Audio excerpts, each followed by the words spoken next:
উনি সফরে বেরিয়েছেন হাদিস কালেকশনের জন্য। প্রচন্ড শীতের রাত, উনি মাগরিবের নামাজ এশারের নামাজ পড়ে একটা মসজিদে শুয়ে পড়লেন, আর শুয়ে শুয়ে হাদিস পড়তেছেন। কি পড়তেছেন? কথা বলেন। আর মনে মনে ভাবলেন রাতটা মসজিদে কাটায় দিই, ফজরের নামাজ পড়ে আবার বেরোবো। কিন্তু দারোয়ান এসে বলে মসজিদে থাকতে পারবেন না, ওঠেন। দারোয়ান আছে না, কথা কন। আহমদ ইবনে হাম্বল বললেন আমি শুধু রাতটা থাকতে চাই, আমি তো ফজরেরও মুসল্লি, ফজর নামাজ পড়বো তো এই মসজিদে, আমার থাকতে দাও। দারোয়ান তো দেয় না, কেনা মসজিদে থাকার জায়গা না, যান মিয়া। উনি যে আহমদ ইবনে হাম্বল এটা চিনে নাই, থাকতে দেয়। কি করবে এখন? উনি কাঁথা গুছিয়ে হাদিসের কিতাব নিয়ে কাঁধের মধ্যে ব্যাগ নিয়ে মসজিদ থেকে বেরোয় গেলেন। কি আর করবেন, প্রচন্ড শীত, আর কাঁপতেছেন, বুড়ো মানুষ। পথিমধ্যে দেখলেন বাজার, বাজার একজন খাব্বাজ, শাবুন খাব্বাজ, যুবক রুটি বিক্রেতা। সে রুটি বিক্রি করে, চুলার মধ্যে রুটি সেকে। সে যে সালাম দিল আসসালামু আলাইকুম, যুবক বলে ওয়ালাইকুম আসসালাম। আহমদ ইবনে হাম্বল বলে যুবক আমার যাওয়ার জায়গা নেই, সফরে বেরিয়েছি, খুব শীতে কষ্ট পাচ্ছি, রাতে যদি তোমার এই চুলা থেকে একটু আগুন পোহাই কোনো সমস্যা? যুবক বলে না না সমস্যা না, আহলান ওয়া সাহলান, বসে আমদের আসেন আসেন, আপনি আগুন পোহাইলে আমার সমস্যা কি? সুবহানাল্লাহ পড়েন। আল্লাহ শুকরিয়া করে উনি বসলেন আর আগুন পোহাচ্ছেন। আর খেয়াল করলেন যুবক রুটি বানায় আর পরে আস্তাগফিরুল্লাহ, রুটির দলা বানায় পরে আস্তাগফিরুল্লাহ, খামির বানায় আর পরে আস্তাগফিরুল্লাহ, রুটি নিয়ে উনুনের ভিতরে চুলার ভিতরে সেকা দেয় আর পরে আস্তাগফিরুল্লাহ, দোকানদারের কাছে কেউ আসলেই সে রুটি দেয় আর পরে আস্তাগফিরুল্লাহ, ক্রেতার কাছ থেকে টাকা নিয়ে ক্যাশ বক্সে রাখে আর কি পড়ে, আবার রুটি বানানো শুরু করে আর কি পড়ে, খালি এইটাই পড়তেছে। ইমাম আহমদ ইবনে হাম্বল তো আবার কিরে, এটা আবার কেমন যুবক, খালি আস্তাগফিরুল্লাহ। উনি প্রশ্ন করলেন যুবক ঘটনা কি? আসার পর থেকেই তোমার দেখতেছি তুমি রুটি বানাও, রুটি বিক্রি করো আর পড়ো আস্তাগফিরুল্লাহ, মালাকা ইয়া শাবাব। যুবক বলে আস্তাগফিরুল্লাহ আমার সবচেয়ে বেশি পছন্দের আমল, আমি সব সময় আঠার মতো ইস্তেগফারের সাথে লেগে থাকি আর সব সময় পড়তে থাকি আস্তাগফিরুল্লাহ, আর এর বদৌলতে আল্লাহ আমারে মুস্তাজাবুদ দাওয়া বানিয়ে দিয়েছে।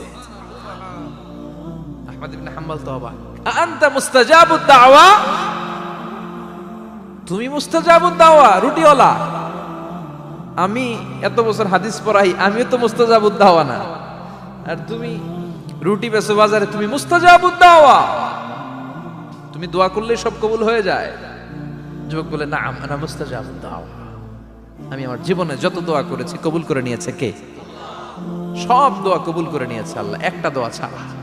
কয়টা? আহমদ ইবনে হাম্বলের কৌতূহল, কিউরিয়াসিটি আরো বেড়ে গেল। কি? সব দোয়া কবুল হয়েছে, একটা দোয়া ছাড়া। মাযালিকা দোয়া ইয়া শাব, কি সেই দোয়া? যুবক এবার বলতে শুরু করলো আমার জীবনে যে দোয়াটা আল্লাহ কবুল করে নাই সেটা হচ্ছে আমি আল্লাহর কাছে অনেক চেয়েছি, অনেক দোয়া করেছি যে আল্লাহ শুনেছি এই জামানার সবচেয়ে বড় মুহাদ্দিস, তার নাম নাকি ইমাম আহমদ ইবনে হাম্বল। আল্লাহ তোমার কাছে আমার চাওয়া আমি যেন এই ইমাম আহমদ ইবনে হাম্বলের দেখে মরতে পারি, আমি যেন ইমাম আহমদ ইবনে হাম্বলের হাতে হাত রেখে মুসাফা করতে পারি আর তার কপালে একটা চুমু এঁকে দিতে পারি। আহমদ ইবনে হাম্বল আবেগপ্রবণ হয়ে গেলেন, চোখের পানি ছেড়ে দিলেন, বললেন যুবক তোমার এই দোয়াটাও কবুল হয়ে গিয়েছে। আহমদ ইবনে হাম্বলের দেখা সাক্ষাৎ পাওয়ার জন্য আহমদ ইবনে হাম্বলের বাড়িতে তোমার যাওয়ার দরকার নাই, আহমদ ইবনে হাম্বল তোমার দরবারে ছুটে এসেছে। আনা আহমদ ইবনে হাম্বল মুহাদ্দিসুদ দাহর, আমি নিজেই আহমদ ইবনে হাম্বল। যুবক চোখের পানি ছেড়ে দেয়, আহমদ ইবনে হাম্বল চোখের পানি ছেড়ে দেয়। যুবক চিৎকার মেরে ইমাম আহমদ ইবনে হাম্বলকে জড়িয়ে ধরে, হাতে হাত রেখে মুসাফা করে, কপালের মধ্যে চুমু খায় আর আল্লাহর শুকরিয়া করে বলে ও ইমাম আসলে এই দোয়াটাও আল্লাহ আজকে কবুল করে নিল। বিশ্বাস হয় সবসময় ইস্তেগফার করলে আপনার দোয়াগুলোর এইভাবে কবুল করে নিবে কে? এই পাঁচটা জিনিস পাবেন সবসময় যদি ইস্তেগফারের সাথে লেগে থাকেন। রাজি আছেন তো? এজন্য বিশ্বনবী সব সময় নামাজে সালাম ফিরানোর পরে পড়তেন আস্তাগফিরুল্লাহ। কি পড়তেন? 3 বার পড়তেন আস্তাগফিরুল্লাহ, আস্তাগফিরুল্লাহ, আস্তাগফিরুল্লাহ। পড়তে রাজি আছেন? ইস্তেগফারের অনেকগুলো আলফাজ আছে, সবচেয়ে ছোট ইস্তেগফার হচ্ছে এটা আস্তাগফিরুল্লাহ, আস্তাগফিরুল্লাহ। আরো আছে আস্তাগফিরুল্লাহ আল্লাযী লা ইলাহা ইল্লা হুয়াল হাইয়ুল কাইয়্যুম আতুবু ইলাইহি, বিশ্বনবী বলেন এই ইস্তেগফারটা যদি কেউ পড়ে, আত-তাওয়াল্লি মিন ইয়াউমিজ যাহাফ, যুদ্ধের ময়দান থেকে পালিয়ে আসা কবিরা গুনাহ। কি গুনাহ?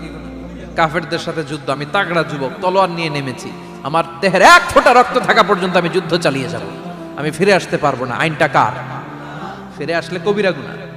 বিশ্বনবী বলেন যুদ্ধের ময়দান থেকে ফিরে এসেছে এরকম কবিরা গুনাহ অবলম্বনকারীও যদি আস্তাগফিরুল্লাহ আল্লাযী লা ইলাহা ইল্লা হুয়াল হাইয়ুল কাইয়্যুম ওয়া আতুবু ইলাইহি পড়ে, ওই কবিরা গুনাহকারীকেও ক্ষমা করে দিবে কে? পড়তে রাজি আছেন তো? আবার সাইয়েদনা আবু বকর বললেন, ইয়া রাসূলুল্লাহ আল্লিমনি দুআআন আদউ বিহি ফি সালাতি, এমন দোয়া আপনি আমারে শিক্ষা দেন যে এই দোয়াটা আমি নামাজে পড়তে পারি। বিশ্বনবী বললেন, পড়ো আল্লাহুম্মা ইন্নী যালামতু নাফসি যুলমান কাসীরান ওয়া লা ইয়াগফিরুয যুনুবা ইল্লা আনতা ফাগফিরলি মাগফিরাতাম মিন ইনদিক ইন্নাকা আনতাল গফুরুর রহিম। সুবহানাল্লাহ পড়েন। এটাও ইস্তেগফার। আমরা এটার বলে দোয়া মাসুরা, সালাম ফেরানোর আগে পড়ি না? যেখানেই ক্ষমা চাওয়ার কথা আছে ওইটারই কি বলে? ইস্তেগফার। আল্লাহুম্মা ইন্নী যালামতু নাফসি, আল্লাহ জুলুম করেছি, যুলমান কাসীরা, অনেক জুলুম, ওয়ালা ইয়াগফিরুয যুনুবা ইল্লা আনতা, তুমি ছাড়া এই গুনাহ ক্ষমা করার তো কেউ নাই, ফাগফিরলি মাগফিরাতাম মিন ইনদিক, তোমার দয়ায় আমারে ক্ষমা করে দাও, ইন্নাকা আনতাল গফুরুর রহিম, তুমি হলা ক্ষমাশীল। ঠিক কি না? এটাও ইস্তেগফার, এটাও পড়বেন। আর এই সব ইস্তেগফারের শ্রেষ্ঠ ইস্তেগফারের নাম সাইয়্যিদুল ইস্তেগফার। যত ইস্তেগফার হতে পারে এর মধ্যে সবচেয়ে শ্রেষ্ঠতম ইস্তেগফার নাম কি? কথা কন। বুখারীর বর্ণনা, শাদ্দাদ ইবনে আউস রাদিয়াল্লাহু তাআলা আনহু বর্ণনা করেন, এই সাইয়্যিদুল ইস্তেগফার দিনের বেলা যে পড়বে ওই দিনে মারা গেলে সে জান্নাতি। এই সাইয়্যিদুল ইস্তেগফার রাতের বেলা যে পড়বে ওই রাতে যদি ইন্তেকাল হয় ওই লোকটা জান্নাতি। মুখস্থ আছে না? কার কার মুখস্থ হাত তুলেন। মাশাআল্লাহ, তাবারাকাল্লাহ, মাশাআল্লাহ, মাশাআল্লাহ।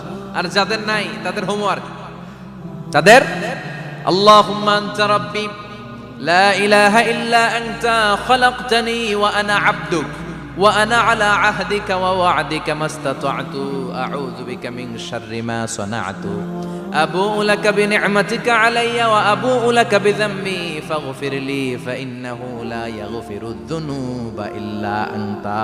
সুবহানাল্লাহ পড়েন। আজকে রাতে পড়ছেন, মারা গেলে জান্নাতি। চিল্লায় পড়েন আল্লাহু আকবার। এজন্য বিশ্বনবী বলেন আমার আগের গুনাহ মাফ, পরের গুনাহ মাফ, তারপরেও প্রতিদিন আমি 70 বার তওবা ইস্তেগফার পড়ি। আজকে থেকে পড়তে রাজি আছেন তো? বেশি বেশি ইস্তেগফার পড়া যাবে না? একটু প্রাণ খুলে দিল খুলে আওয়াজ করে পড়েন তো আস্তাগফিরুল্লাহ। আর জোরে পড়েন আস্তাগফিরুল্লাহ। আবার সবাই পড়েন আস্তাগফিরুল্লাহ। সব সময় তওবা ইস্তেগফার যারা পড়ে তাদেরকে পছন্দ করে কে? সব সময় জিকির করে করে জিহ্বাটারে যারা ভিজিয়ে রাখে তাদেরকেও পছন্দ করে কে? আল্লাহ বলেন ওয়াজকুর রাব্বাকা ফি নাফসিকা তাদাররুআন ওয়া খীফাতান ওয়া দুনাল জাহরি মিনাল কওলি বিল গুদুবি ওয়াল আসাল ওয়া লা তাকুম মিনাল গাফিলিন। সুবহানাল্লাহ পড়ে। আল্লাহ বলেন ওয়াজকুর রাব্বাকা ফি নাফসিক, আল্লাহরে মনে মনে ডাকো, তাদাররুআন ওয়া খীফা, আল্লাহর জিকির করতে আল্লাহ বলেছেন ফি নাফসিক। বুঝতেছেন না অর্থ? ফি নাফসিকা, মনে মনে আল্লাহর জিকিরটা করো। তাদাররুআন ওয়া খীফা, তাদাররুআ মানে বিনয়ের সাথে, with full of humility, submission and humbleness, বিনয়ের সাথে আল্লাহর ডাকো। ওয়া খীফা, গোপনে গোপনে ডাকো। দুনাল জাহারি মিনাল কওল, চিৎকার চেঁচামেচি করে ডেকো না। কার কথা? আওয়াজ করে জিকির করো না। এই যে আমরা মাহফিলে লা ইলাহা ইল্লাল্লাহ জিকির করে, এটা তালিম। উদ্দেশ্য কি? তালিমের জন্য আওয়াজ করে জিকির জায়েজ আছে, কিন্তু ব্যক্তিগত জিকিরের যে ইবাদতটা এটা আস্তে আস্তে হইতে হবে, এটা ভদ্রভাবে হতে হবে, চিল্লাচিল্লি করে নয়। আবার তালিমের জিকির ওইটাও ভদ্রভাবে। ইন্নাল্লাহা জামিল ইউহিব্বুল জামাল, আমার আল্লাহ সুন্দর, আমার আল্লাহর জিকিরের মধ্যেও সৌন্দর্য আছে না নাই? কিন্তু এদেশে জিকিরের ভেতরে লাফালাফি আছে না নাই? বেশি না কম? কি বসেন বসেন, হ্যাঁ বসে যান তো, অনেক ধরনের আছে জিকির। হ্যাঁ বসেন বসেন, বসে যান। হ্যাঁ হাইবার আলী, এটা কি আবার জালালি? তো এই যে ইন্নাল্লাহা জামিল ইউহিব্বুল জামাল, আমার আল্লাহ সুন্দর, আমার আল্লাহর জিকিরের মধ্যেও সৌন্দর্য আছে না নাই? তালিমের উদ্দেশ্যে সবাই মিলে জিকির করা যায়, কিন্তু চিল্লাফাল্লা করা যাবে না, লাফালাফি করা যাবে না, মাথা ডানে বায়ে ঝোলানো যাবে না, ঠিক কি না? কিন্তু লাফালাফির জিকির আছে না নাই? লাফাইতে লাফাইতে, হ্যাঁ, গাছের আগায় বাঁশের আগায়, আবার যিনি জিকির পরিচালনা করে ওনার কান্দে যায় ওঠে, আছে না নাই? বিশ্বনবী সাহাবাদের নিয়ে জিকির করছেন, সাহাবারা লাফাতে লাফাতে খেজুর গাছের আগায়, হাদিসে আছে না এটা? বিশ্বনবী সাহাবাদেরকে নিয়ে জিকির করছেন, লাফাতে লাফাতে আবু বকর বিশ্বনবীর কান্দের উপরে, আছে, হাদিসে আছে। এটা জিকির নয়। কি সুন্দর দেখেন, ইসলাম বোঝা কত সহজ। ওয়াজকুর রাব্বাকা ফি নাফসিকা তাদাররুআ ওয়া খাইফা, গোপনে জিকির করো, ভদ্রতার সাথে বিনয়ের সাথে জিকির করো। ওয়ালা তাকুম মিনাল গাফিলিন দুনাল জাহারি মিনাল কওল, চিৎকার চেঁচামেচি করে জিকির করো না। যারা চিকফাল দিয়ে হই হই হই হই করে, আছে না? হই হই হই হই হই হইয়ের ভিতরে আল্লাহর নাম আছে, হ্যাঁ? এই যে হুই হাই হুই হাই, এই স্টাইলের যে জিকির, এটার ভিতরে আমার আল্লাহর নাম আছে? আল্লাহর নাম যদি না থাকে ওইটা জিকির হবে? কথা বলেন। বিষ্ণু বললেন, খবরদার, চিৎকার চেঁচামেচি করে লাফালাফি করে যারা জিকির করে এরা মনে করে আল্লাহ কানে শোনে না। কথা বলেন। আপনি গোপনেও আল্লাহর ডাকলে আপনার ডাকে সাড়া দিবে কে? এজন্য রাব্বুল আলামিন বলেন, ফাযকুরুনি আযকুরকুম ওয়াশকুরুলি ওয়ালা তাকফুরুন। বান্দা আমার জিকির তোমরা করো, আমিও তোমাদের জিকির করব, ঠিক কি না? আমরা যদি আল্লাহর জিকির করি, আমাদের জিকির করে কে? সুবহানাল্লাহ কইবেন না? আমরা আল্লাহর জিকির করে, আল্লাহ নাকি আমাদের জিকির করে, যেন তেন কথা এটা। আবার হাদিসে কুদসিতে আল্লাহ বলেন, ফাইন যাকারানি ফি নাফসি যাকারতুহু ফি নাফসি। আমার বান্দা যদি একা একা আমার জিকির করে, আমি আমার বান্দার একা একা স্মরণ করি। ওয়া ইন যাকারানি ফি মালাইন যাকারতুহু ফি মালাইন খায়রিম মিনহু। এরকম মহা সম্মেলন করে যদি কেউ আমি আল্লাহর জিকির করে, আমি এর চেয়েও বড় মহা সম্মেলন ফেরেশতাদেরকে নিয়ে করে আমার বান্দারে স্মরণ করি। ওয়া ইন তাকাররাবা ইলাইয়া শিবরান তাকাররাবতু ইলাইহি যিরাআন। আমার বান্দা যদি আমার দিকে এক বিঘত আসতে চায়, আমি আমার বান্দার দিকে এক হাত এগিয়ে যাই। আমার বান্দা যদি আমার দিকে এক হাত আসতে চায়, আমি আমার বান্দার দিকে দুই হাত যাই। ওয়া ইন আতানি ইয়ামশি আতাইতুহু হারওয়ালা। আমার বান্দা যদি আমার দিকে হেঁটে হেঁটে আসতে চায়, আমি আমার বান্দার দিকে দৌড়ে দৌড়ে যাই। সুবহানাল্লাহ পড়ে। এজন্য বিশ্বনবী বলেন, লা ইয়াজালু লিসানুকা রাতবাম মিন যিকরিল্লাহ। আল্লাহর জিকির দিয়ে জিহ্বাটারে ভিজিয়ে রাখবা। কার কথা? চিল্লায় বলেন, কার কথা? সবসময় আল্লাহর জিকির করতে রাজি আছেন তো? সবচেয়ে শ্রেষ্ঠ জিকির বিশ্বনবী বললেন, আফদালু যিকরি লা ইলাহা লা ইলাহা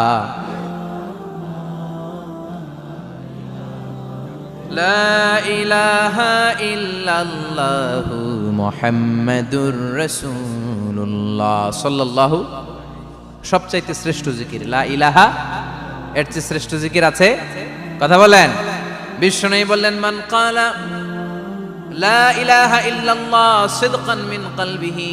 একনিষ্ঠতার সাথে অন্তর থেকে কেউ যদি জীবনে একবার বলে লা ইলাহা ইল্লাল্লাহ, দাখালাল জান্নাহ। তার যদি পাপ থাকে, অন্যায় থাকে, ওই পাপ আর অন্যায়ের শাস্তিগুলার পরে কোনো না কোনো দিন আমার ওই বান্দা জান্নাতে ঢুকবে। একবার যদি খালিসান মিন কলবিহি সে পড়ে লা ইলাহা ইল্লাল্লাহ, তার জন্য জান্নাতকে অবধারিত করে দিয়েছে কে? আবার এটার নাম আল্লাহ দিয়েছে কালিমায়ে। কথা বলেন। দরাবাল্লাহু মাসালান কালিমাতান তাইয়িবাতান কাশাজারাতিন তাইয়িবাতিন আসলুহা সাবিতুন ওয়া ফারউহা ফিস সামা। সুবহানাল্লাহ। পবিত্র বাণী এটা কালিমায়ে তাইয়িবা। আবু সাঈদ আল খুদরি থেকে বর্ণিত, মুস্তাদরাকে হাকিম আর সহিহ ইবনে হিব্বানে এসেছে। বিশ্বনবী বলেন, মুসা আলাইহিস সালাম আল্লাহর একবার প্রশ্ন করলেন, ইয়া রাব আল্লিমনি দুআআন আদউ বিহি। আপনি আমার এমন একটা জিকির শিক্ষা দেন যেই জিকির দিয়ে আমি শুধু আপনার জিকির করব, কেউ এই জিকির করতে পারবে না। এই জিকির জানবো শুধু আমি, আর জানবেন। কথা কোন? প্রশ্ন করছে কে? হ্যাঁ, কাকে করেছে? আল্লাহ এমন একটা জিকির শিখান যেই জিকির কেউ জানে না, আমি জানবো, আর ওই জিকির দিয়ে প্রাণ ভরে আপনারে ডাকবো। আল্লাহ বললেন, মুসা পড়ো লা ইলাহা লা ইলাহা ইল্লাল্লাহু মুহাম্মাদুর রাসূলুল্লাহ। মুসা আলাইহিস সালাম বললেন, আল্লাহ চাইলাম কি, কইলেন কি? লা ইলাহা তো জাতীয় জিকির, এটা তো আন্তর্জাতিক জিকির, এটা জানে না এমন কেউ নাই। এমনকি হিন্দু ভাইরাও জানে। কথা কন। আল্লাহ আমি তো চাইছিলাম এক্সক্লুসিভ, আমার জন্য স্পেশাল, এর চেয়ে সুন্দর আর কেউ জানবে না। এত সুন্দর একটা জিকির আপনি দিবেন, এটা আমি ডাকবো আপনারে আর আপনি শুনবেন। আল্লাহ বললেন, মুসা এর চেয়ে দামি আমার কাছে নাই। লাউ তাদউ লা ইলাহা ইল্লাল্লাহ ফি কাফা, লা ইলাহা রে যদি মুসা এক পাল্লায় রেখে দাও, ওয়াস সামাওয়াতু সাবউ ওয়াল আরদিন, সাত আকাশ সাত জমিন যদি আরেক পাল্লায় রেখে দাও, লা ইলাহা এক পাল্লায়, সাত আকাশ সাত জমিন আরেক পাল্লায় ওজন যদি দাও, লা রাজাহাত কাফাতু লা ইলাহা ইল্লাল্লাহ, মুসা দেখবা মুহূর্তের মধ্যে লা ইলাহা ইল্লাল্লাহর পাল্লা ভারী হয়ে গেছে। সাত আকাশ সাত জমিন এক পাল্লায়, শুধু লা ইলাহা ইল্লাল্লাহ আরেক পাল্লায়, মুহূর্তে লা ইলাহার পাল্লাটারে ভারী করে দিবে কে?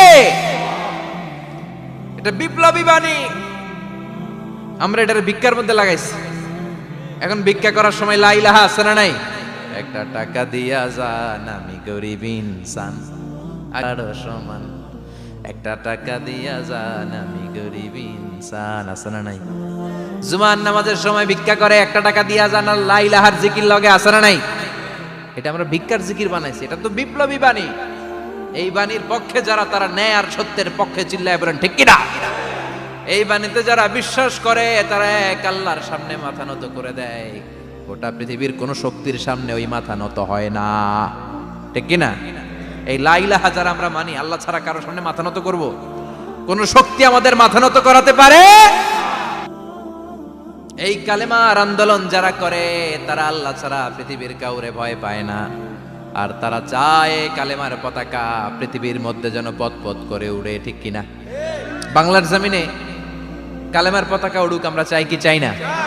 কোন একদিন এ দেশের আকাশে কালিমার পতাকা উড়বে, সেদিন সবাই খোদাই বিধান পে দুঃখ বেদনা ভুলবে।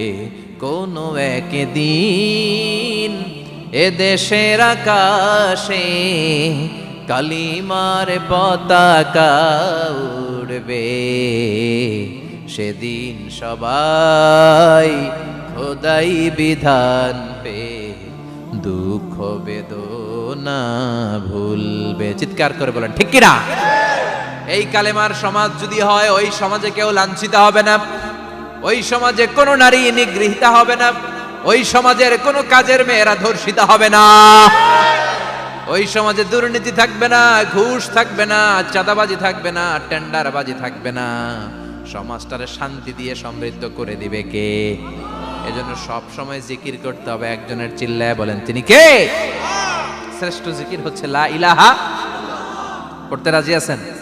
সব সময় জিকিরটা করতে রাজি আছেন? Every night and every day, every night and every day, never forget to say la ilaha illallah, never forget to say la ilaha illallah. পড়েন, every night and every day, every night and every day, never forget to say la ilaha illallah, never forget to say la ilaha illallah, never forget to say la ilaha illallah. When you're walking down the street, use your time and repeat and say in every heartbeat la ilaha illallah. When you're walking down the street, Use your time and repeat and say in every heartbeat La ilaha illallah. Every night and every day, every night and every day, never forget to say La ilaha illallah. চিল্লায় বলেন ঠিক কিনা?